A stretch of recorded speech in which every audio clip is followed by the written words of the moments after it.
Assalamualaikum warahmatullahi wabarakatuh. Alhamdulillah alladzi bi ni'matihi tatimmus shalihat. Segala puji bagi Allah Jalla Jalaluh yang karena nikmatnya kebaikan-kebaikan menjadi sempurna. Allahumma lakal hamdu kulluh wa lakal syukru kulluhu wa ilaika yurja'ul amru kulluh. Wa ashhadu an la ilaha illallah wahdahu la syarika lah wa ashhadu anna Muhammadan abduhu wa rasuluh sallallahu alaihi wa ala alihi wa ashabihi wa man tabi'ahum bi ihsanin ila yaumiddin. Amma ba'd. Ahibati fillah, hari-hari ini kita menyimak, membaca, melihat apa yang terjadi di China. Virus yang menyebar tanpa keinginan manusia. Tapi itu terjadi. Allah Azza wa Jalla tatkala menurunkan sebuah bala, sebuah petaka, bencana, musibah, apapun bentuknya. Di antara hikmahnya adalah agar manusia kembali kepada Allah Azza wa Jalla. La'allahum yarji'un. Agar mereka kembali kepada Allah. Semua keburukan yang terjadi adalah disebabkan ulah manusia. Kalau bukan karena maaf Allah yang Allah berikan, maka niscaya tidak akan tersisa pun makhluk di muka bumi ini. Tapi Allah Azza wa Jalla masih memberikan kesempatan kepada manusia. Masaibu qaumin 'inda qaumin masaib. Pepatah Arab mengatakan musibah yang menimpa suatu kaum, buat kaum yang lainnya ada faedahnya, ada hikmah, sehingga dia kembali kepada Allah Azza wa Jalla. Jangan menanti musibah itu datang kepada kita. Hari ini kita akan melanjutkan kajian Al-Adabul Mufrad. Kita sampai kepada pembahasan tentang Sayyidul Istighfar.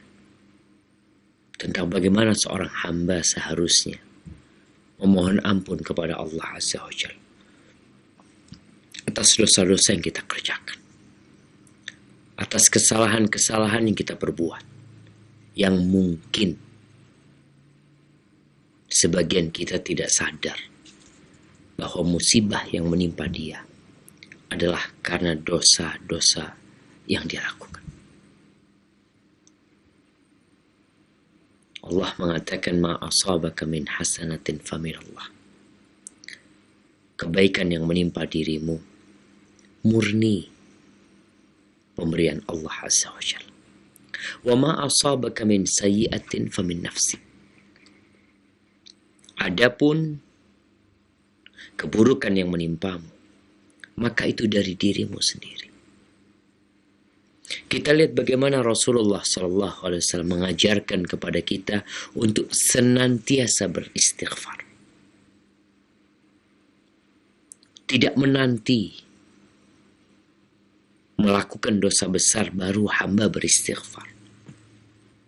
Kita lihat nih, Bukhari mengatakan haddatsana Muhammad bin Sabah qala haddatsana Khalid bin Abdullah an Husain an Hilal bin Yasaf an Zadan an Aisyah radhiyallahu anha qalat صلى رسول الله صلى الله عليه وسلم الضحى ثم قال اللهم اغفر لي وتب علي إنك أنت التواب الرحيم حتى قالها 100 مرة. Ini hadis dari Aisyah radhiyallahu anha. Aisyah mengatakan Rasulullah Sallallahu Alaihi Wasallam selesai melaksanakan sholat duha. Ini di rumah kejadiannya. Kemudian apa yang dibaca oleh Nabi alaihi salatu wassalam? Kita sering dengar ada doa setelah sholat duha. Allahumma inna duha'a duha. Itu doa tidak berasal dari Rasulullah Sallallahu Alaihi Wasallam. Orang mau berdoa, memohon silahkan. Tapi menjadikannya sebagai sebuah sunnah selesai sholat duha, maka diperlukan tuntunan Rasulullah Sallallahu Alaihi Wasallam. Di sini Aisyah menceritakan yang dibaca oleh Nabi SAW selesai salat duha adalah Allahumma ghfirli wa tub alayya innaka antat tawwabur rahim. Ya Allah, ampuni aku dan terima taubatku, atau beri aku taubat. Sesungguhnya engkau maha menerima taubat dan maha pengasih.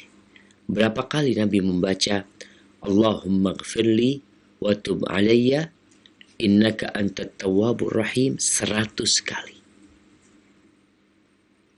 100 kali beliau membacanya.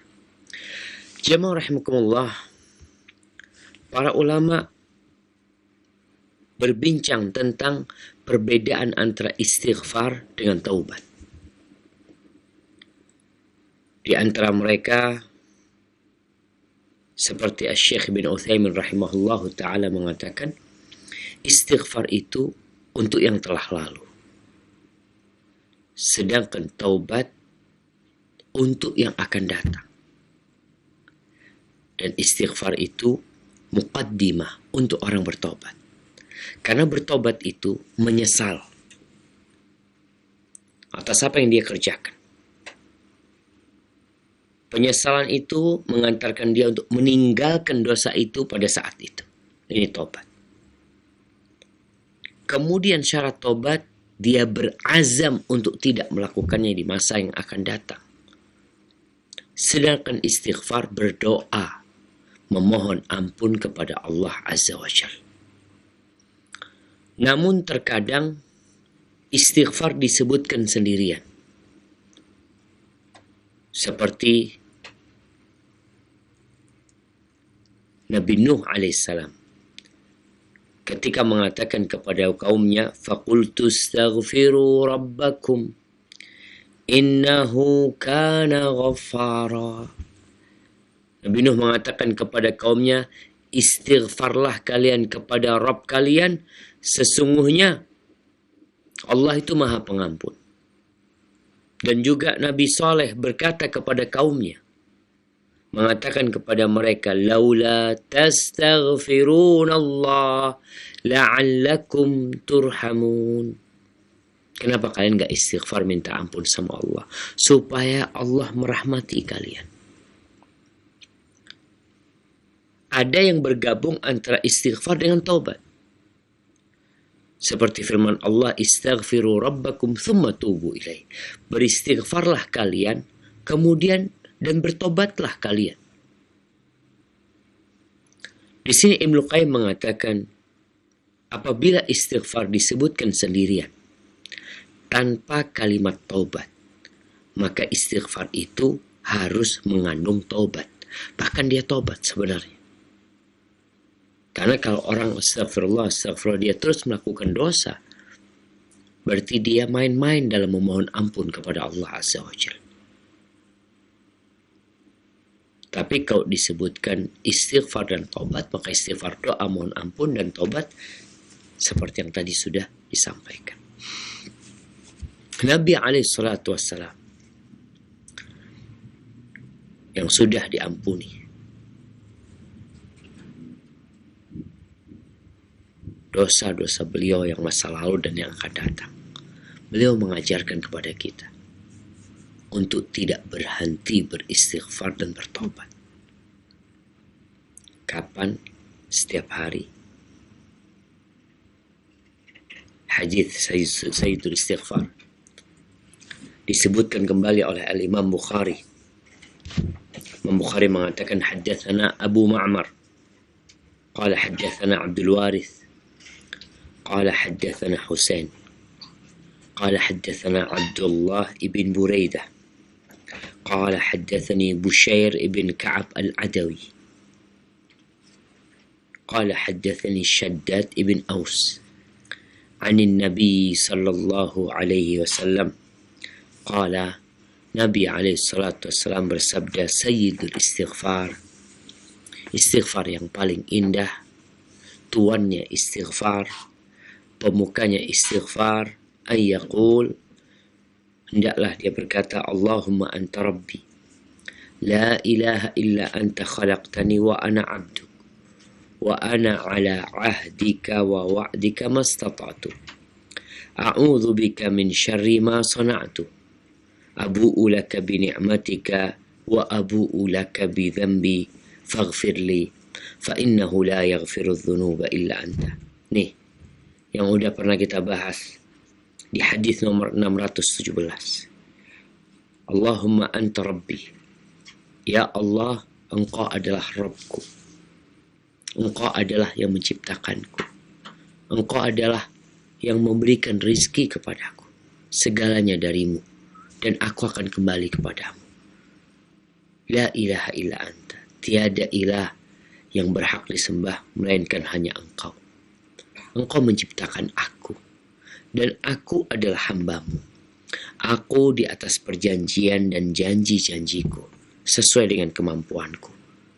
Aku di atas akad dan janji-janji sesuai dengan kemampuanku, dan aku berlindung dari kejahatan apa yang aku perbuat.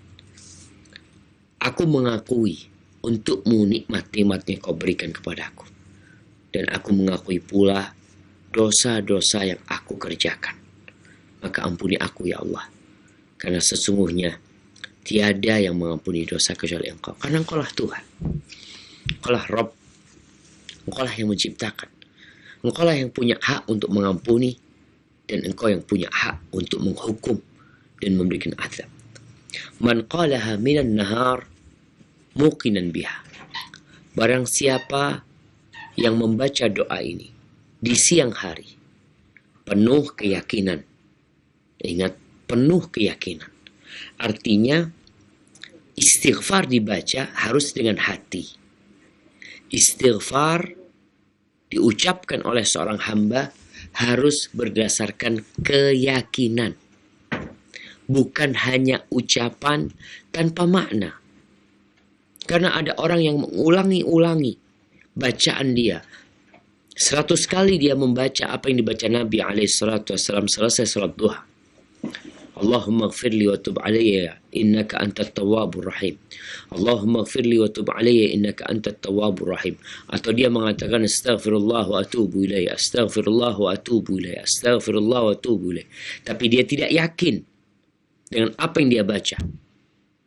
Dan dia tidak menghayati apa yang dilontarkan dengan lisannya, maka nggak ada artinya. Hanya sekedar ucapan lisan. Maka disebutkan oleh Nabi alaihissalam, barang siapa yang membacanya muqinan biha, penuh dengan keyakinan atas apa yang dia baca, dapat apa? Famata min yaumihi, dia bacanya di siang hari, kemudian dia mati pada hari itu qabla an yumsi, sebelum mentari, sebelum masuk sore hari, fahuwa min ahlil jannah, maka dia termasuk penghuni surga. Syaratnya yakin. Bagaimana dia menyebutkan, ya Allah, aku mengakui nikmat-Mu, mengakui dosaku, ya Allah, selamatkan aku dari perbuatan burukku. Wa man qalaha minal lail wa huwa muqinun biha, barang siapa yang membaca di malam hari, yakin dengan apa yang dia baca, famata qabla an yusbih, kemudian dia mati sebelum masuk waktu pagi, fahuwa min ahlil jannah, maka dia termasuk penghuni surga. Tunggu apa kita? Kalau udah dijanjikan seperti ini, masih nggak mau baca, Maka yang belum hafal, silahkan menghafalnya. Yang sudah hafal, alhamdulillah. Tapi hendaklah engkau menghafal bersama artinya, agar engkau meyakini apa yang engkau baca. Di hadis yang selanjutnya, Al-Imam Bukhari mengatakan haddatsana Hafiz qala haddatsana Syu'bah an Amr bin Murrah an Abi Burdah sami'tu al-Aghar rajul min Juhaynah yuhaddithu Abdullah ibn Umar atau yuhaddithu an Abdullah ibn Umar qala sami'tu an-nabiy sallallahu alaihi wasallam yaqul. Ini hadis Abdullah bin Umar bin Khattab radhiyallahu anhuma. Dia berkata, aku mendengar Nabi alaihi salatu wassalam bersabda, tubu ilallah fa inni atubu ilaihi kulla yawmin mi'ata marrah. Nabi mengatakan, hendaklah kalian bertobat kepada Allah. Sesungguhnya aku bertobat kepadanya setiap hari 100 kali. Mi'ata marrah. Di hadis yang lainnya, Rasulullah SAW mengatakan, inni la astaghfirullah wa atubu ilaihi fil yawmi mi'ata marrah. Aku beristighfar dan bertobat kepada Allah setiap hari 100 kali. Apa kita nggak punya waktu untuk beristighfar? Jamaah rahimakumullah. Ketika manusia melakukan dosa, dosa itu akan membuat nokta hitam di jantungnya, di hatinya sini. Satu nokta hitam. Ketika dia bertobat dan beristighfar, maka nokta itu akan hilang. Dibersihkan hatinya sama Allah Azza wa Jalla. Kalau dia menambah dosa, gak tobat, maka bertambah nokta hitam itu. Ada orang yang hatinya sakit karena dosa-dosa yang bertumpuk sehingga tertutup hatinya. Sulit menerima kebenaran, sulit melakukan ketaatan. Maka tatkala engkau merasa berat melakukan ketaatan, sulit untuk membaca Al-Quranul Karim, berbuat kebaikan, maka bisa jadi penyebabnya adalah dosa-dosa. Maka perlu dibersihkan hati. Duduk istighfar.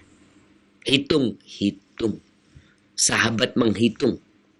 Dari mana kita tahu jumlah istighfar kita sudah 100 kali? Kalau kita tidak menghitungnya, kita hanya memperkirakannya. Kemudian di sini ada hadis lain bahwa Rasul sallallahu alaihi wasallam mengatakan, innahu la yughanu ala qalbi.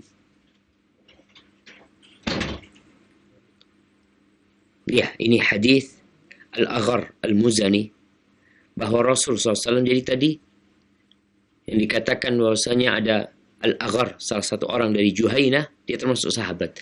Dia menyampaikan kepada Abdullah bin Umar hadis ini.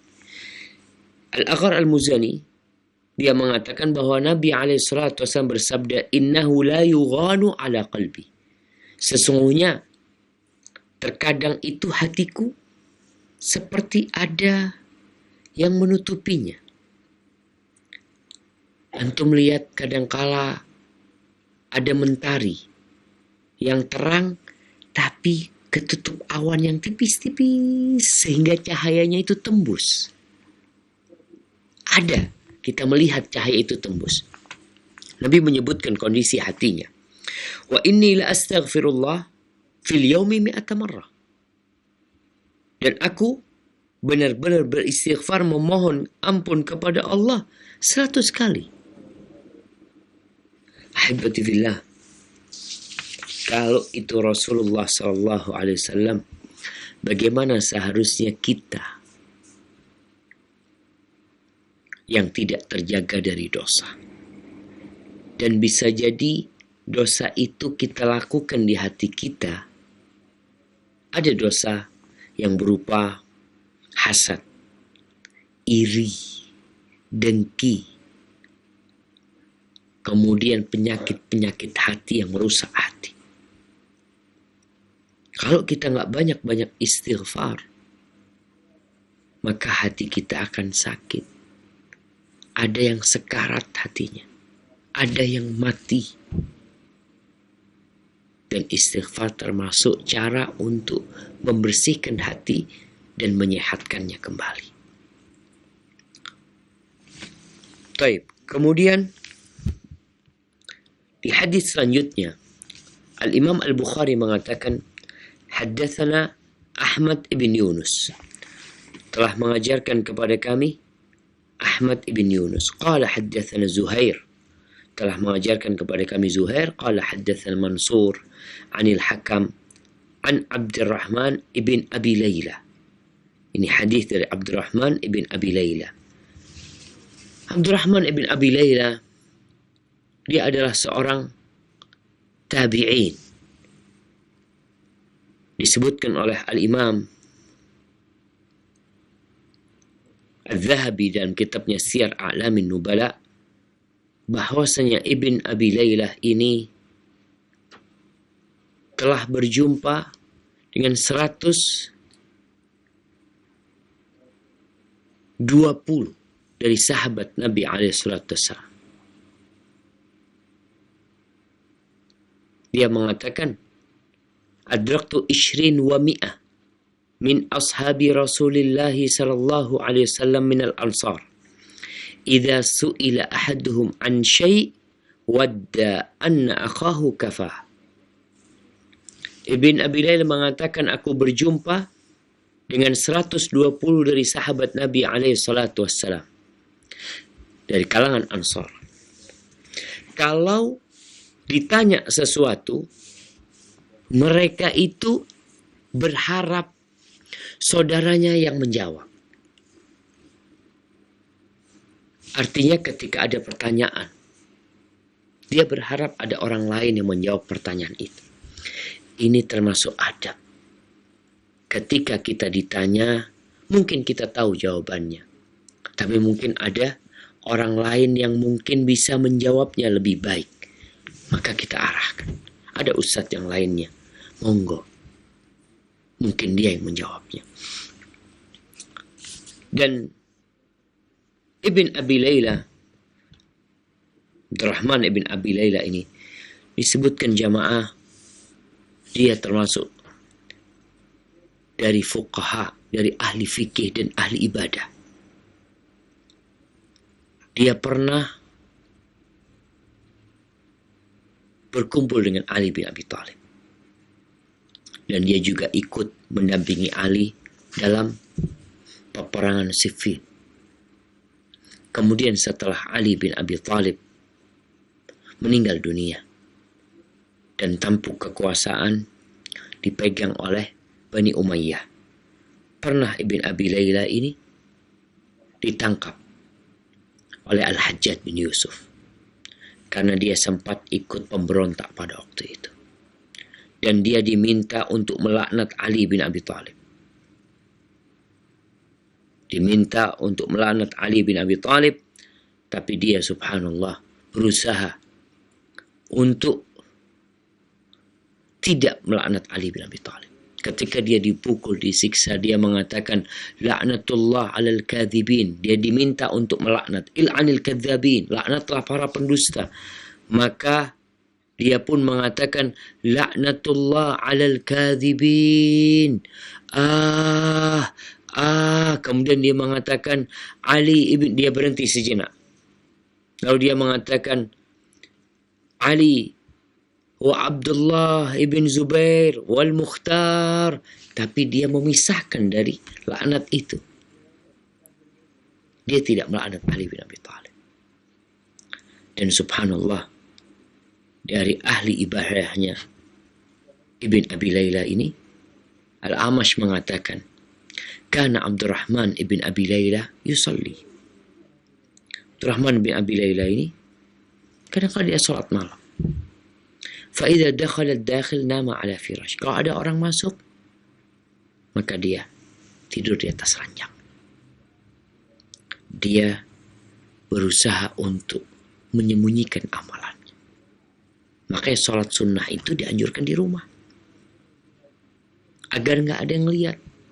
Tapi kalau di rumah ternyata ada yang lihat, dia berusaha untuk cari tempat yang tidak terlihat pula. Mungkin di kamar lainnya.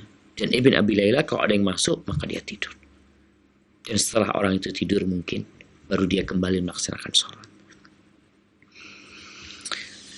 Dia meriwayatkan dari Ka'ab ibn Ujrah. Qala mu'aqibat la yukhayyibu qailahunna atau mu'aqibatun la yakhibu qailuhunna. Ada doa-doa nih yang tidak akan merugikan orang yang membacanya. Jadi orang kalau membaca doa ini mu'aqibat adalah kalimat yang berlanjutan. Barang siapa yang membacanya, maka dia tidak akan merugi. Disebutkan, dinamai mu'aqibat karena dibaca selesai sholat. Apa bacaan itu? Subhanallah walhamdulillah wa la ilaha illallah wallahu akbar mi'ata marrah. Rafa'ahu ibn Abi Anisa atau Unaisa wa Amr ibn Qais. Yang membaca ini, rafa'ahu artinya hadis ini disebutkan dari Ka'ab bin Ujrah. Dia tidak mengangkatnya kepada Nabi SAW, tapi perawi lainnya menjadikan ini adalah sabda Rasulullah sallallahu alaihi wasallam. 100 kali. Subhanallah walhamdulillah wa la ilaha illallah wallahu akbar. Ketika seorang membaca ini jamaah, hatinya harus bersama dia. Bukan hanya zikir yang diulang-ulang, yang dibaca, terkadang dengan gerakan-gerakan yang tidak diajarkan oleh Nabi Muhammad SAW, maka akhirnya hal itu akan merugikan dia. Jamaah rahimakumullah, bagaimana 100 ini dibaca? Apakah subhanallah dibaca 100 kali? Alhamdulillah dibaca 100 kali, la ilaha illallah dibaca 100 kali, Allahu Akbar 100 kali, atau secara majmu' bacaannya jadi 100 kali. Maka ada beberapa penjelasan para ulama berdasarkan hadis-hadis Nabi Muhammad SAW tentang 100 kali yang dimaksud. Yang pertama, 100 itu dibagi 3. Subhanallah, alhamdulillah, Allahu Akbar. Ditambah Allahu Akbarnya 1 kali, 34. Jadi 33, 33, 34. Kemudian ada tambahan la ilaha illallah. Subhanallah 33 kali, alhamdulillah 33 kali, Allahu Akbar 33 kali, ditambah kalimatut tauhid la ilaha illallah wahdahu la syarikalah lahul mulku wa lahul hamdu wa huwa ala kulli syai'in qadir, maka jadi 100 kali. Dan pendapat yang ketiga disebutkan tadi hadis Ka'ab bin Ujrah ini dibagi 4. Jadi subhanallah 25 kali, alhamdulillah 25 kali, la ilaha illallah 25 kali, Allahu Akbar 25 kali. Jadi semuanya jumlahnya 100. Atau kita membacanya subhanallah walhamdulillah wa la ilaha illallah Allahu Akbar 25 kali. Jadi 100 semuanya.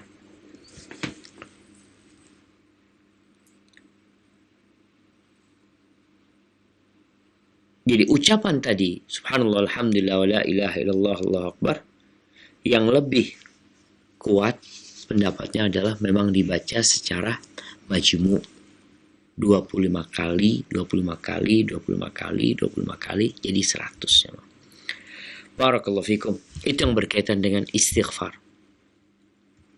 Ini bacaan. Kalau dibaca, ada fadilah, ampunan dari Allah Azza wa Jalla. Orang gak akan ngerugi yang membaca hal itu. Maka jangan tinggalkan. Selesai sholat, kadang-kadang ada orang yang langsung pergi. Baik, kalau engkau ada keperluan, engkau harus keluar. Paling tidak engkau membaca subhanallah 10 kali, alhamdulillah 10 kali, Allahu Akbar 10 kali. Itu juga diperbolehkan. Nabi SAW mengajarkan untuk membaca 10 kali, 10 kali, 10 kali. Kalau memang sibuk, baca dalam kondisi masih duduk. Tapi kalau engkau bisa duduk lama, maka baca yang lebih sempurna. Baik, jamaah rahimakumullah. Kita masuk ke bab 278. Yaitu bab du'aul akh bi dhahril ghaib. Bab tentang doa saudara untuk saudaranya yang lain dalam kondisi dia nggak tahu. Kita tahu saudara kita sakit. Lalu kita mengatakan, Allahumma shfi fulan. Allahumma rabban nas. Adhibil bas. Ishfi fulan ya Rabb. Kita melihat fulan dalam kondisi kritis secara ekonomi. Susah hidupnya. Atau fulan sedang masuk ruang ujian. Lalu kita yang menanti dia di luar mendoakan dia. Apa yang akan kita dapatkan? Ahibati fillah, kita nih umat Islam bersaudara. Apapun madhabnya, selama tidak keluar dari agama Allah. Apapun kelompoknya, selama tidak melakukan kesyirikan dan murtad dari agama Allah ini, maka saudara kita. Tugas kita saling menasehatin dan saling mendoakan. Di sini Al-Imam Bukhari menyebutkan beberapa hadis yang berkaitan dengan mendoakan saudara kita dalam kondisi ghaib, dia nggak tahu. Imam Bukhari mengatakan haddatsana Abdullah bin Yazid qala haddatsana Abdurrahman bin Ziyad qala li Abdullah bin Yazid sami'tu Abdullah bin Amr 'an an-nabi sallallahu alaihi wasallam qala asra'u du'a ijabatan du'a'u ghaibin li ghaib. Doa yang paling cepat dikabulkan adalah doa ghaib untuk orang ghaib. Doa orang untuk orang lain tanpa kondisi dia mengetahui. Namun hadis ini secara sanadnya dhaif. Akan tetapi ada hadis-hadis yang lainnya yang menguatkan makna hadis ini. Bahwasanya ketika seorang mendoakan saudaranya tanpa dia tahu. Kalau antum mendoakan, Ustaz tolong doain Ustaz ya. Umpamanya ana doakan. Dia tahu. Ana mendoakan dia. Tapi bagaimana kita mendoakan saudara kita dalam kondisi dia nggak tahu kalau kita mendoakan dia. Antara kita sama Allah. Kita cari waktu-waktu mustajab. Nih. Imam Bukhari mengatakan haddatsana Bishr bin Muhammad. Qala haddatsana Abdullah. Qala akhbarana Haywah. Qala akhbarani Sharahbil ibn Sharik al-Ma'afiri. Annahu sami'a Abdurrahman al-Habli. Annahu sami'a As-Sanabihi. Annahu sami'a Abu Bakar As-Siddiq radhiyallahu anhu inna da'watal akh fillah tustajab. Ini sebuah athar dari Abu Bakar As-Siddiq radhiyallahu anhu bahwa Abu Bakar mengatakan sesungguhnya doa saudara untuk saudaranya ini fillah, untuk memohon kepada Allah Azza wa Jalla.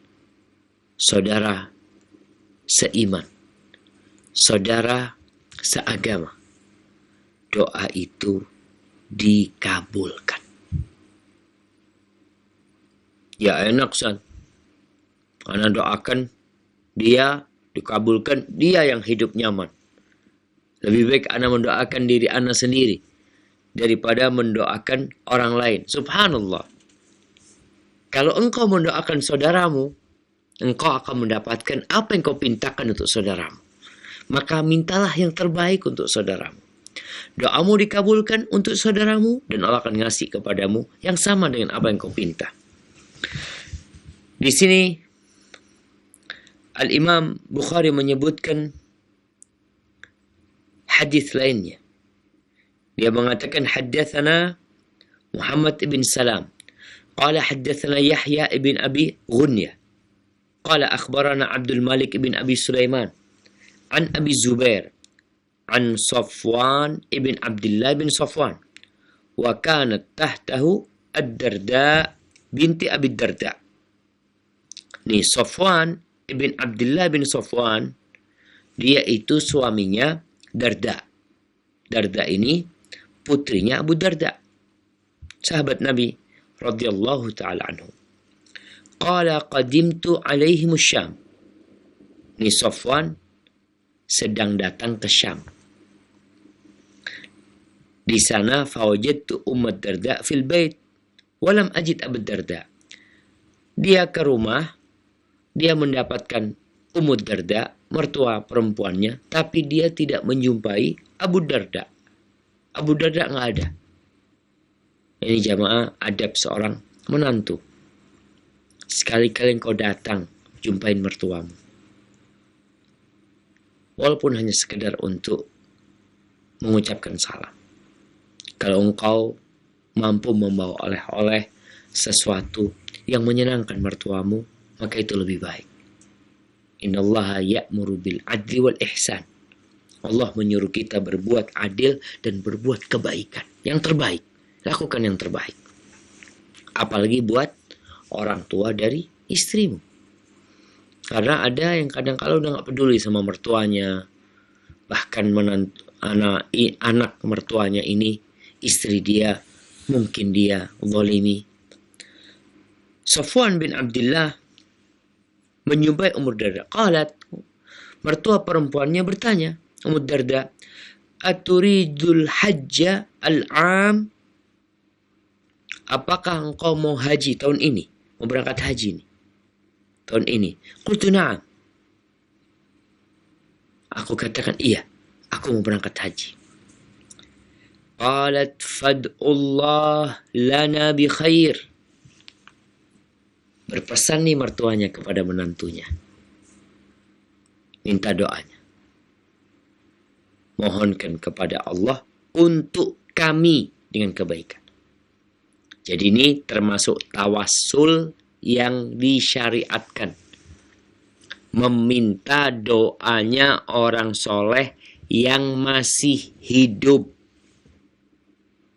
Yang masih hidup. Kalau sudah mati, jangan dimintain doa. Kenapa? Karena waktu mati dia perlu doa kita. Kita yang ngangkat jenazahnya. Kita yang memandikan orang yang mati tadi. Kita yang membungkusnya dengan kafan. Setelah itu kita mensolatinya. Kita yang mendoakan Allahumma gfir lahu warhamhu wa'afi. Walaupun dia orang soleh. Tapi kalau sudah mati, jangan minta doa orang mati. Engkau yang hidup mohon tahu diri. Engkau yang mendoakan yang udah mati. Jadi tawassul yang disyariatkan, minta doa orang soleh yang masih hidup. Nah, nggak apa-apa. Nih, Ummu Darda minta doanya menantunya. Kalau nanti berangkat haji, jadi kalau ada orang berangkat haji lalu kita titip doa, minta doa, boleh. Datang. Karena orang itu masih hidup. Dan orang itu akan berangkat haji. Akan datang ke tempat-tempat mustajab. Dia akan berada di Arafah. Maka kita mohon untuk didoakan.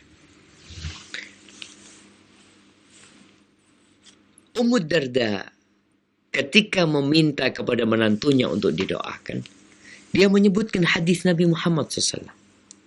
Dia mengatakan, fa innan nabiyya sallallahu alaihi wasallam kana yaqul, sesungguhnya Nabi sallallahu alaihi wasallam pernah bersabda, inna da'watal mar'il muslim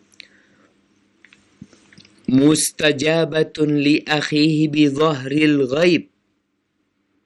Sesungguhnya doa seorang muslim itu dikabulkan untuk saudaranya dalam kondisi saudaranya itu nggak tahu kalau dia didoakan.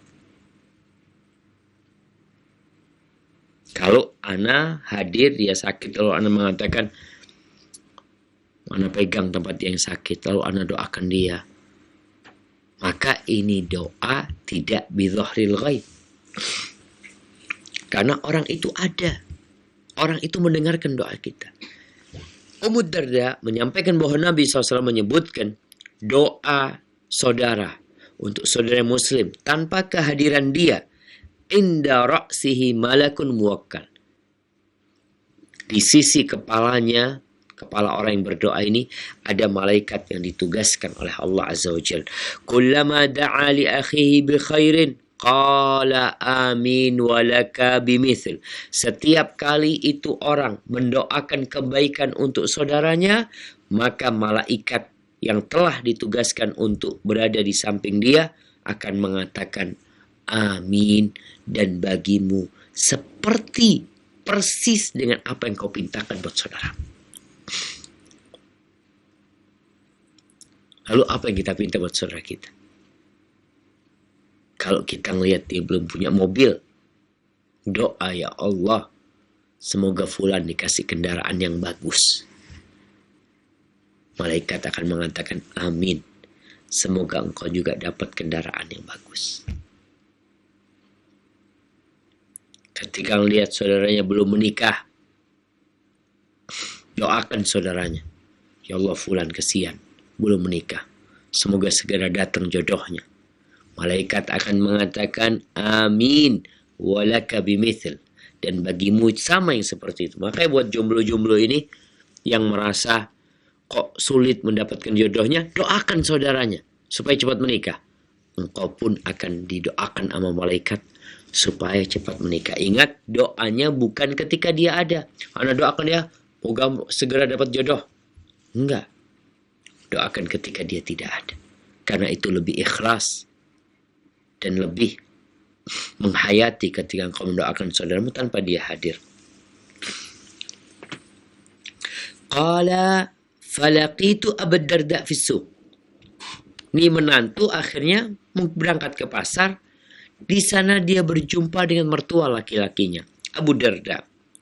Faqala mithla dhalika ya'thuru 'anin Nabi SAW. Lalu Abu Darda juga sama menyampaikan, minta doanya, dan dia juga menyebutkan hadis dari Nabi Muhammad SAW berkaitan dengan doa untuk saudara kita sesama muslim. Ahibati fillah, Allah Azza wa Jal, Rabbul Alamin, menyuruh kita berdoa. Wa qala rabbukum ud'uni astajib lakum. Dan Rabb kalian mengatakan, mintalah kepada aku, pasti aku kabulkan. Tugas seorang hamba ketika itu, banyak-banyak berdoa. Tunjukkan kalau engkau perlu sama Allah.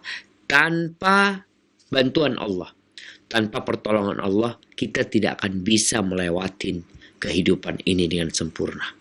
Ada banyak tantangan, ada banyak rintangan. Kita makhluk yang lemah. La haula wa la quwata illa billah. Kita melihat saudara-saudara kita mendapatkan musibah. Itu tantangan dan rintangan yang harus dihadapi. Sebagian di antara mereka mungkin terendam rumahnya. Sebagian terkena penyakit. Sebagian terdampak gempa. Apa saja kita lihat. Engkau melihat di jalanan ada orang yang susah hidupnya. Apa yang menghalangimu untuk mengangkat tanganmu lalu mengatakan kepada ya Allah, fulan mudah-mudahan dikasih rezeki yang halal yang baik ya Allah. lihat di TV peristiwa banjir bandang yang menimpa saudara-saudaranya di beberapa daerah, di Bogor, di Banten umpamanya. Apa yang bisa engkau lakukan? Hanya menonton? Hanya bersedih? Apa nggak bisa engkau langsung mengangkat tangan mengatakan kepada Allah, Ya Rabb, Ya Rabbal Alamin, Ya Aziz, Ya Qawi, Ya Matin, Ya Man ala kulli syai'in qadir, Allahumma anqid ikhwanal muslimin. Ya Allah, selamatkan saudara-saudara kami, ya Allah. Nggak bisa bahasa Arab, pakai bahasa Indonesia. Yang penting kau berdoa memohon kepada Allah Azza wa Jal untuk saudaramu. Dengan itu, engkau akan diselamatkan dari musibah, dari petaka yang telah menimpa saudara kita. Barakallahu fikum. Mungkin itu yang bisa kita kaji pada kesempatan kali ini. Insyaallah pada pertemuan yang akan datang kita masih akan membahas tentang mendoakan saudara dalam kondisi dia tidak tahu kita mendoakan dia. Itu akan lebih mustajab, kita juga akan lebih ikhlas, dan Allah akan mengabulkan doa-doa kita. Barakallahu fikum. Kita kembali ke studio Raja Jakarta atau di Cilengsi lupa. Fadlah. Jazakallahu khairan kepada Al-Ustaz Dr. Syafiq bin Riza Basalamah MA Hafizahullahu Ta'ala yang telah memberikan nasihatnya kepada kita dari pembahasan kitab Al-Adabul Mufrad karya Al-Imam Al-Bukhari rahimahullahu ta'ala. Saudaraku seiman seakidah, untuk selanjutnya kita akan masuk sesi tanya jawab. Anda dapat berpartisipasi dengan mengirimkan pertanyaan Anda. Baik, kita akan angkat pertanyaan yang pertama melalui line telepon. Kita coba angkat pertanyaan pertama. Silakan. Assalamualaikum Ustaz. Waalaikumsalam warahmatullahi wabarakatuh. Dari siapa, di mana Bapak? Dengan Abu Alif di Bau-Bau. Di Bau-Bau. Silakan Pak. Iya, yang saya ingin tanyakan mengenai doa kepada orang yang sudah mati tadi. Apakah sekiranya orang yang sudah mati itu di dunia selama hidupnya dia berbuat dosa, berbuat maksiat, kemudian kita berdoa untuknya supaya jangan disiksa oleh Allah atau dimasukkan ke surga, apakah itu akan dikabulkan oleh Allah? Baik. Iya. Baik. Demikian pertanyaan. Ya. Baik. Barakallah. Assalamualaikum warahmatullahi wabarakatuh. Waalaikumsalam warahmatullahi wabarakatuh. Baik, tafadhol Ustaz. Masya Allah jemaah. Iya. Kalau tadi kita bicara mendoakan orang lain. Gimana kalau orang lainnya sudah meninggal dunia? Dan ketika hidupnya, orang itu melakukan dosa. Apakah ada kemungkinan orang itu diampuni dosanya, kemudian masuk surga? Iya. Selama orang yang meninggal dunia itu tidak meninggal di atas kekufuran, tidak meninggal di atas kesyirikan, maka kita diperintahkan untuk istighfar buat dia. Berapa kali terus kita istighfar? Karena memohonkan ampun untuk orang lain yang sudah meninggal dunia, itu akan meringankan azab orang tersebut, bahkan dapat menghapuskan dosa-dosa dia. Karena penghapusan dosa ini, yang pertama dengan taubat, istighfar tadi. Yang kedua dengan amal soleh. Yang ketiga dengan musibah yang menimpa kita. Ada musibah-musibah. Yang ketiga dengan hukuman yang mungkin orang ini akan dihukum nantinya, sehingga dihapuskan dosanya dengan diadab di kuburnya umpamanya. Yang keempat dengan syafaat. Syafaat para nabi, syafaat orang-orang soleh, syafaat malaikat. Yang keenam dengan rahmat Allah Azza wa Jalla. Maka istighfar ini memohon kepada Allah agar Allah mengampuni dosa orang tersebut, agar Allah Azza wa Jalla merahmati orang tersebut. Selama orang itu tidak musyrik, maka hal itu diperkenankan.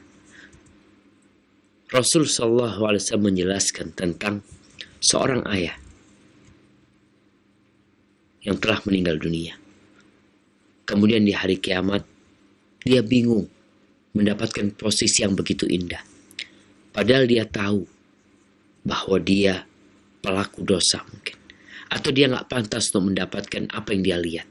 Nggak sepantasnya. Maka ketika orang ini bertanya, "Anna li hadha?" Bagaimana aku bisa mendapatkan ini? Maka dikatakan kepada dia, "Bistighfari waladika laka." Hal itu karena istighfar anakmu untukmu. Oh, itu kan anak, Ustaz. Iya. Anak ini kalau istighfar nggak berhenti buat orang tuanya. Tapi kalau orang lain, mungkin dia hanya istighfar sekali, 2 kali, atau istighfar dia hanya ketika mensolatin jenazah, kemudian mengantarkan ke kuburan, kemudian ketika orang itu dikubur, dia mendoakan orang itu, beristighfar untuknya. Setelah itu selesai. Dia akan lupa. Mungkin selama-lamanya dia lupa karena dia punya kesibukan. Tapi anak yang soleh akan senantiasa ingat kepada orang tuanya. Hada wallahu a'lam bissawab. Jazakallahu khairan Ustaz atas penjelasannya, dan berikutnya kita coba angkat pertanyaan melalui pesan singkat. Pertanyaan melalui pesan singkat yang pertama, Ustaz. Ketika kita mendoakan kebaikan, maka malaikat akan mendoakan kebaikan juga bagi kita, Ustaz. Namun pertanyaannya, Ustaz, apakah kita berdoa kejelekan untuk orang lain? Apakah malaikat pun akan mendoakan yang sama jeleknya untuk kita, Ustaz? Mohon penjelasannya. Barakallahu fikum. Ya, ini menarik nih. Gimana kalau mendoakan keburukan buat orang lain? Hal yang pertama, kenapa kita mendoakan keburukan buat orang lain? Kalau kita dizalimi oleh orang tersebut, lalu kita mendoakan keburukan buat orang tersebut, maka nggak apa-apa kita mendoakan keburukan buat orang yang menzalimin kita, itu diperbolehkan. Allah Azza wa Jal mengatakan, la yuhibbullahu.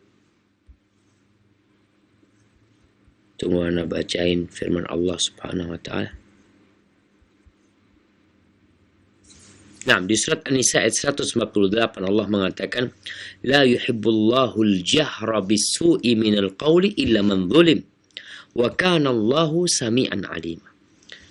Allah Azza wa Jal tidak menyukai ucapan-ucapan keburukan dari seseorang kecuali kalau orang itu dizalimi.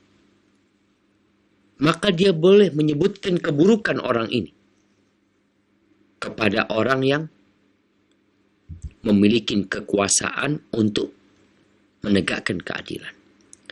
Dan mendoakan keburukan buat orang itu. Wa kana Allahu sami'an 'alim. Allah itu maha mendengar dengan apa yang dia ucapkan dan apa yang dikerjakan. In tubdu khairan au tukhfuhu, kalau kalian menampakkan kebaikan, kata Allah, au tukhfuhu, atau kalian menyembunyikan kebaikan, au ta'fu an su, fa innallaha kana 'afwan ghafura, fa innallaha kana 'afwan qadira. Kata Allah, kalau kalian memaafkan keburukan itu, maka sesungguhnya Allah itu maha pemaaf, dan Allah ala kulli syai'in qadir, Allah maha kuasa. Jadi kalau kita mendoakan keburukan buat orang yang menzalimin kita, maka malaikat tidak akan mengatakan engkau juga mendapatkan seperti itu. Enggak. Tapi gimana kalau kita nggak dizalimi? Kita mendoakan keburukan buat orang itu karena hasad, karena iri, karena dengki, maka bisa jadi doa itu berbalik kepada dia. Karena balasan itu sesuai dengan perbuatan. Jangan sampai kita mengucapkan ucapan-ucapan yang buruk padahal saudara kita nggak berhak mendapatkannya. Karena antum hasad dan iri. Dan bisa jadi kita nih ngelihat ada orang iri, anak iri sama fulan. Apakah iri dan dengki ana, ucapan-ucapan buruk yang lontarkan akan membuat fulan rizkinya berkurang?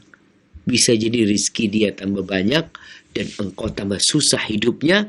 Cukup kesusahan buat dirimu melihat dia berbahagia. Kenapa kau nggak dibalik? Engkau doakan kebaikan buat fulan. Engkau iri sama fulan, ya Allah sakit hati sama fulan. Ya Allah mudah-mudahan fulan dikasih ini, dikasih itu, dikasih kebaikan. Malaikat akan mengatakan amin. Dan engkau juga akan mendapatkan seperti itu. Dan Allah nggak mengabulkan doa kalau berisikan dosa. Barakallahu fikum. Hadza wallahu a'lam. Jazakallahu khairan Ustaz atas penjelasannya, dan berikutnya kita akan angkat kembali pertanyaan melalui line telepon. Kami persilahkan. Iya. Halo, Iya. Assalamualaikum. Waalaikumsalam warahmatullahi wabarakatuh. Dari siapa, di mana Ibu? Dengan Umu Raksan di Jakarta. Baik, silakan Umu. Assalamualaikum Ustadz. Saya mau bertanya, kalau saya ingin mengirimkan istighfar untuk orang tua yang sudah meninggal, itu bagaimanakah lafal yang sesuai dengan tuntunan Rasul? Demikian Ustadz. Assalamualaikum warahmatullahi wabarakatuh. Waalaikumsalam warahmatullahi wabarakatuh. Tafadhol Ustaz. Taib. Berkaitan mengirimkan istighfar. Jadi bukan mengirimkan istighfar sebenarnya, tapi beristighfar. Karena ada perbedaan antara mengirimkan pahala dan berdoa buat orang tua. Mengirimkan pahala seperti orang sedekah diniatkan buat orang tuanya. Adapun beristighfar buat orang tua, apakah ada lafal tersendiri khusus untuk dibaca? Sebenarnya kalau kita melihat firman Allah di surat Al-Isra ayat 24,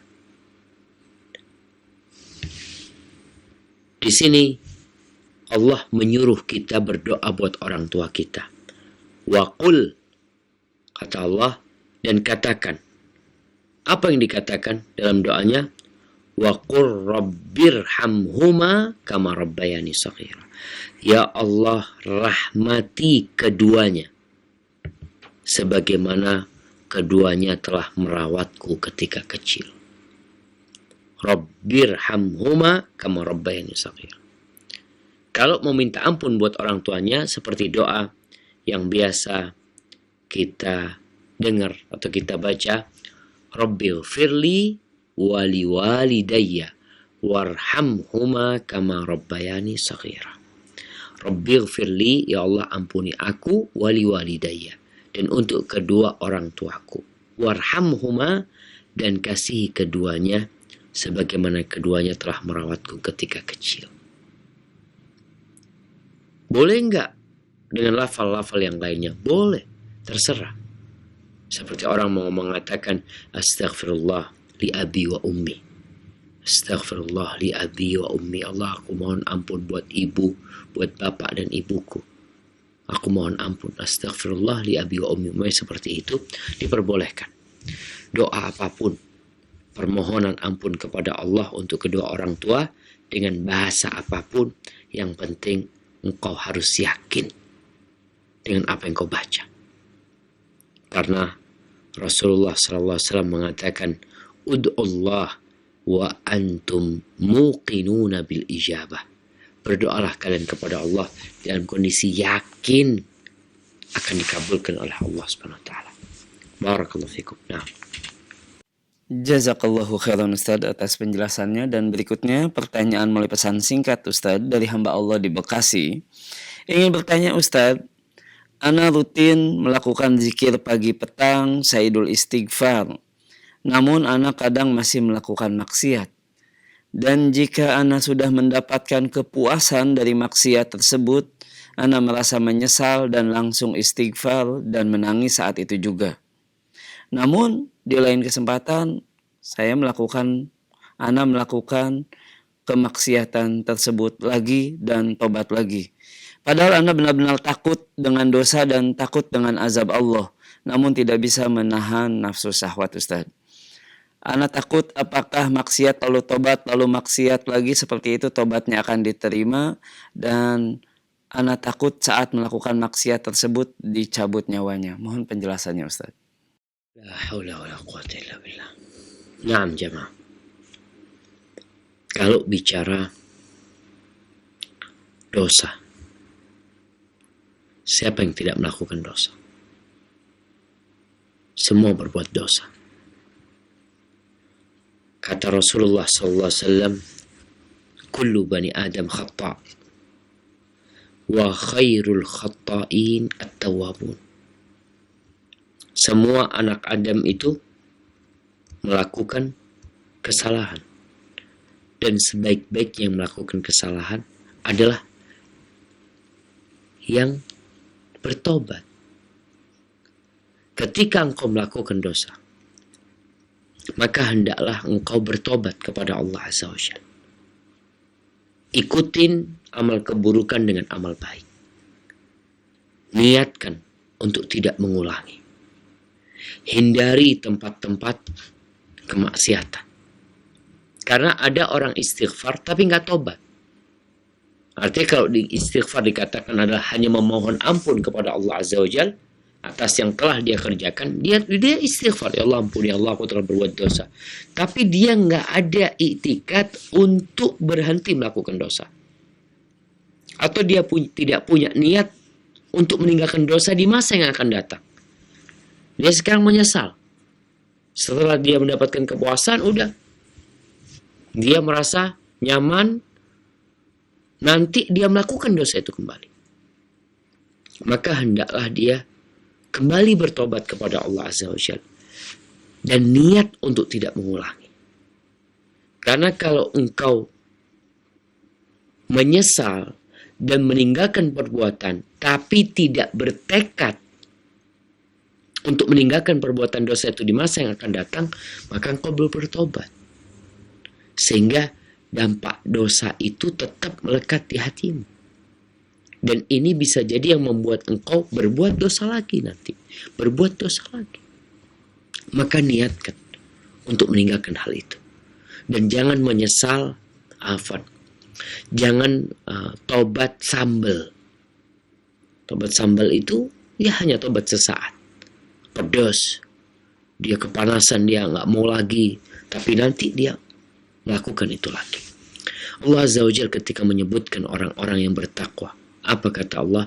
Walladzina idza fa'alu fahishatan aw zalamu anfusahum dzakarullah fastaghfaru li dzunubihim wa may yaghfiru dzunuba illa Allah wa lam yusirru ala ma fa'alu wa hum ya'lamun. Itu kata Allah.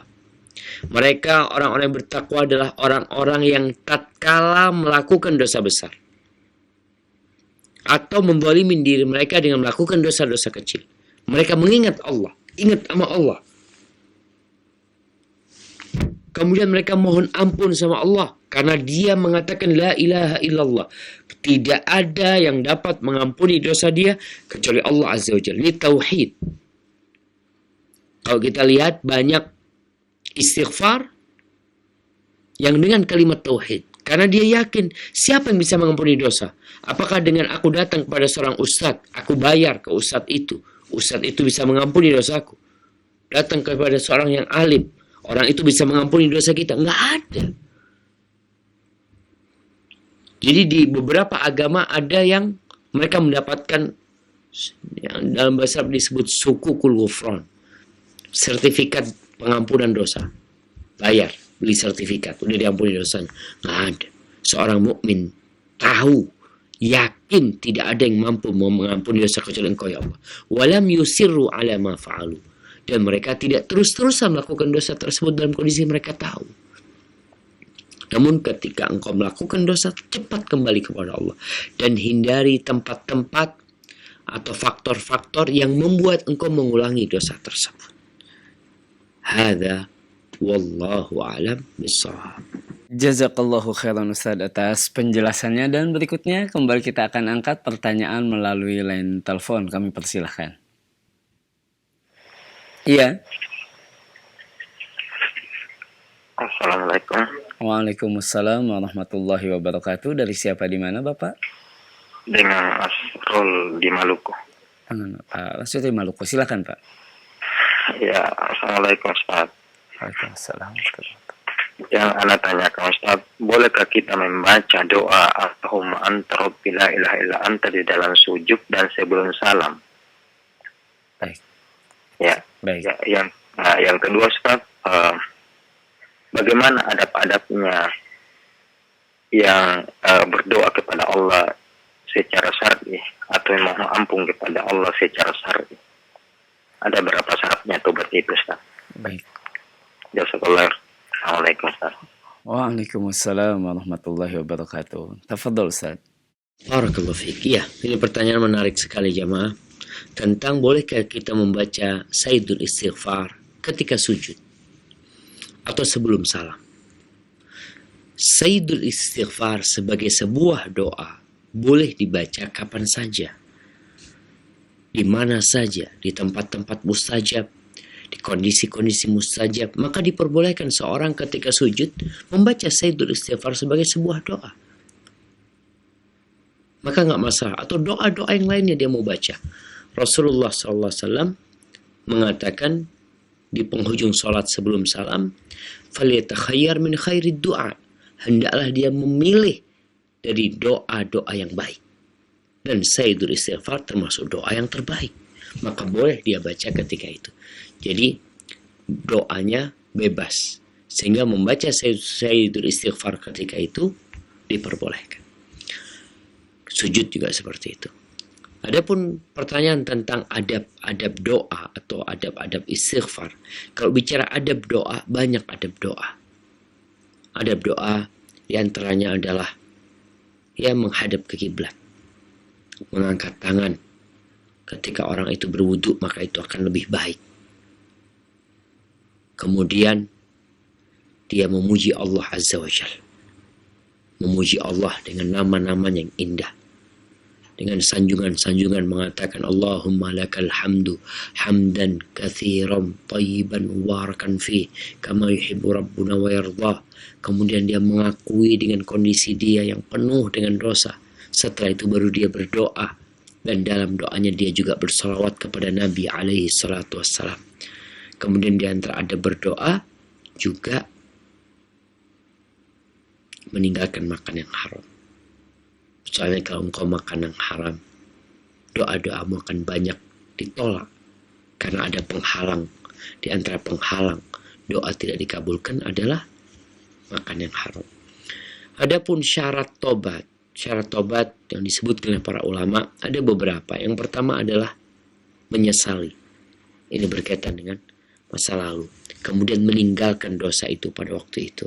Yang ketiga berkaitan dengan masa yang akan datang, yaitu bertekad untuk tidak mengulangi. Adapun yang berkaitan dengan hak-hak manusia, maka ada syarat keempat, yaitu minta dihalalkan kepada mereka. Kalau tidak, ya kembalikan.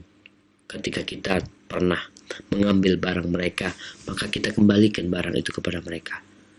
Kalau kita pernah memukul mereka, pernah mencaci maki mereka, membuli teman-teman kita, maka tobatnya dengan cara minta maaf. Karena kelak pada hari kiamat yang berkaitan dengan hak Allah, Allah akan maafkan apabila Allah berkehendak. Yang berkaitan dengan hak manusia, maka Allah akan membiarkan terjadinya persidangan, tuntut menuntut antara manusia atas kesalahan yang dilakukan di antara mereka.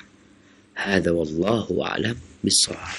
Nah, Jazakallahu khairan Ustaz atas penjelasannya, dan berikutnya kembali pertanyaan melalui pesan singkat dari Ana di Purwakarta dan juga penanya yang lainnya terkait dengan membaca zikir dan istighfar Ustaz. Bolehkah sambil mengerjakan sesuatu yang lain Ustaz? Misalnya bibir berzikir tapi fokus ke kerjaan. Apakah zikir atau istighfar seperti ini diterima? Mohon penjelasannya Ustaz. nah, Masya Allah jamaah. Ya, berkaitan dengan zikir dan istighfar. Sejatinya memang tidak harus membaca zikir dan istighfar itu dalam kondisi duduk. Akan tetapi, ketika orang itu bisa duduk, menghadap ke kiblat, dalam kondisi bersuci, itu akan lebih baik. Namun, ada kondisi-kondisi zikir dan istighfarnya dalam kondisi berjalan. Mungkin dia sedang di pasar. Makanya Allah katakan, selesai sholat Jumat, Allah mengatakan, فَإِذَا قُضِيَتِ الصَّلَاةِ, apabila sholat sudah ditunaikan, فَانْتَشِرُوا فِي الْأَرْضِ وَابْتَغُوا مِنْ فَضْلِ اللَّهِ وَاذْكُرُوا اللَّهَ كَثِيرًا لَعَلَّكُمْ تُفْلِحُونَ. Silahkan selesai sholat, kalian bertebaran di muka bumi ini. Carilah karunia Allah Azza wa Jalla. Yang jadi pegawai mungkin habis sholat balik ke kantornya, yang jadi pedagang balik ke tempat jualannya, yang jadi mungkin jadi satpam, dia kembali ke tempat penjagaannya. Macam-macam nih kerjaan orang. Selesai sholat, mereka bertebaran di muka bumi. Allah berpesan, ingatlah kepada Allah yang banyak. Wadhkurullaha katsiran la'allakum tuflihun. Bagaimana mengingatnya? Ya udah, dalam kondisi engkau melakukan pekerjaanmu, dalam kondisi engkau beraktivitas. Tapi istighfar itu bukan hanya di lisan, bukan hanya di mulut kita mengingat Allah Azza wa Jalla. Karena tadi udah kita sampaikan di hadis Sayyidul Istighfar, yang membaca Sayyidul Istighfar muqinan biha, yakin menghayati apa yang dia baca, itu yang akan diampuni. Kemudian Nabi SAW juga menyampaikan, ud'ullahu antum muqinuna bil ijabah, kalian berdoalah kepada Allah dalam kondisi yakin akan dikabulkan. Dan juga Nabi menjelaskan alaihi salatu wassalam, innallaha la yastajibu du'aan min qalbin lahin ghafil.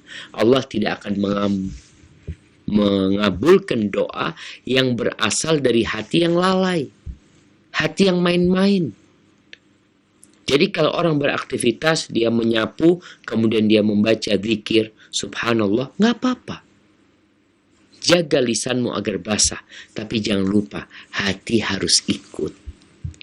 Karena kalau hanya zikir di lisan saja, nggak masuk ke dalam hati, ya seperti ucapan yang tidak bermakna. Ada orang yang zikirnya dari lisan, habis sholat, astagfirullah, astagfirullah, astagfirullah. Nggak ada sama sekali mohon ampun sama Allah. Lisannya aja yang mengatakan astagfirullah. Kemudian ketika membaca subhanallah, subhanallah, subhanallah, subhanallah, subhanallah, subhanallah, subhanallah, subhanallah, subhanallah. Kadang-kadang dia ngelihat sana, ngelihat sini dengan subhanallahnya. Kalau hatinya menghayati ucapan dia nggak masalah. Tapi kadang-kadang dia mengucapkan subhanallah, pikiran dia di tempat lain. Sehingga sesuai dengan konsentrasi kita dalam apa yang kita kerjakan, fokus kita dengan apa yang kita ucapkan, maka disitulah pahala yang Allah akan berikan kepada kita. Jadi bukan sekedar kuantitas dari bacaan seseorang, baca subhanallah dia 33 kali, ada yang membaca subhanallah 10 kali, secara kuantitas lebih banyak yang 33. Tapi terkadang bicara kualitas, Allah yang lebih tahu, dan engkau pun mungkin merasakan mana yang lebih khusyuk dalam bacaan-bacaan. Hada wallahu a'lam bishawab. Jazakallahu khairan Ustadz atas penjelasannya, dan masuk kita pertanyaan terakhir di kesempatan kita di malam hari ini insyaallah Ustadz. Penanya dari Bapak Eben Tantung Tabalong di Kalimantan Selatan ingin bertanya terkait dengan menangis dalam beristighfar Ustadz. Karena saat saya beristighfar tidak pernah menangis Ustadz. Apakah bisa seperti ini dan boleh Ustadz, dan istighfarnya bisa diterima kalau tidak menangis? Mohon penjelasannya Ustadz. Iya, berkaitan dengan menangis ya ma. Allah Azza wa Jalla menyebutkan di dalam Al-Quranul Karim tentang orang-orang yang menangis dalam ibadah. mereka dalam mengingat Allah Azza wa Jalla.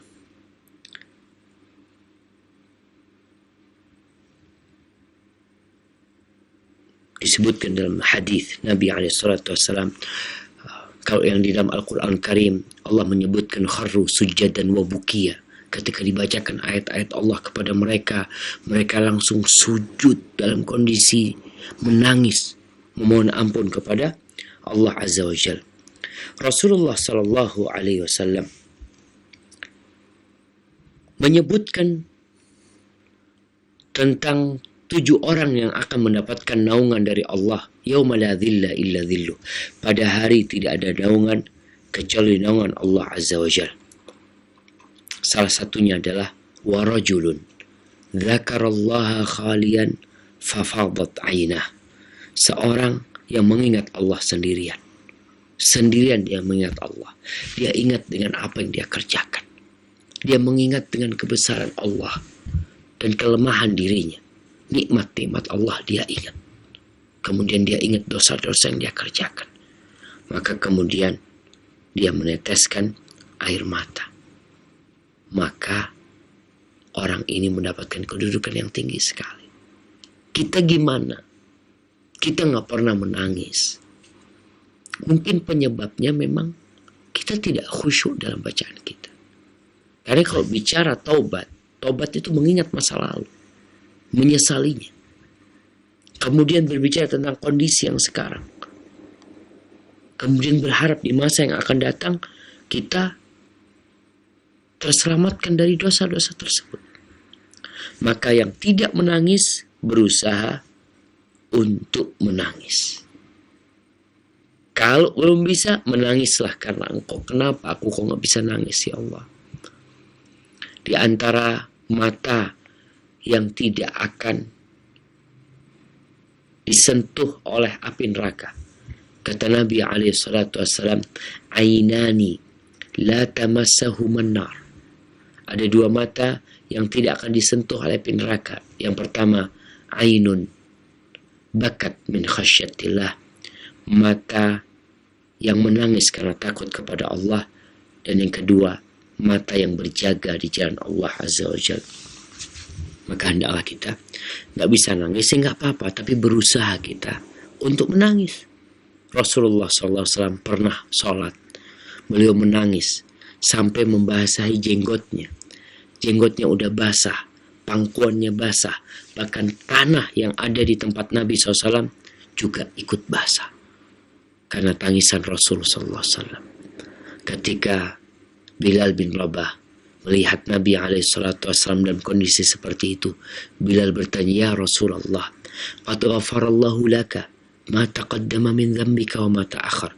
Wahai Rasulullah, Allah sudah mengampuni dosa-dosamu yang lalu dan yang akan datang. Kenapa engkau sampai seperti ini?